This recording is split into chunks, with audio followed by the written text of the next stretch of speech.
Ross island నుండి north బే reach అయ్యి lunch చేద్దామనుకునే లోపే లంచ్ చేస్తే సీవాక్కి లేట్ అయిపోతుందని డైరెక్ట్గా సీవాక్కి తీసుకుని పోయాడు మా ట్రావెల్ ఏజెన్సీ గైడ్.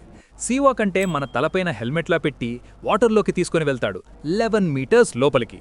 చిన్నప్పుడు బాత్రూంలో కూర్చుని చెంబుని రివర్స్లో బకెట్లో పెట్టేవాళ్ళం కదా, సేమ్ అలానే ఆ హెల్మెట్లో వాక్యూమ్ క్రియేట్ అయ్యి వాటర్ లోపలికి రావు. వెనక నుండి పైప్తో ఆక్సిజన్ పంపిస్తారు కాబట్టి సేఫ్, మన హెయిర్ కూడా తడవదు. ఈ సీ వాక్ 30 మినిట్స్ అని చెప్పి 10 మినిట్స్ లోపలే బయటకు తీశాడు. ఎక్స్పీరియన్స్ బానే ఉంది, కానీ ఆ 10 మినిట్స్ కోసం మేము 3 అవర్స్ వెయిట్ చేశాం. ట్రావెల్ ఏజెన్సీ వాళ్ళకి ఆర్గనైజింగ్ రాక. సీ వాక్ నుండి రిటర్న్ అయ్యి నార్త్ బే రీచ్ అయ్యేసరికి 4:30 అయింది. షాప్స్ అన్నీ కట్టేశారు. మార్నింగ్ నుండి ఏమీ తినలేదు. నార్త్ బే నుండి జెట్టీకి రావడానికి 6 అయింది. సీ బాగా రఫ్గా ఉండడం వల్ల 1 అవర్ పట్టింది. జెట్టీ నుండి మళ్ళీ హోటల్కి రీచ్ అవడానికి గంటన్నర క్యాబ్ కోసం వెయిటింగ్.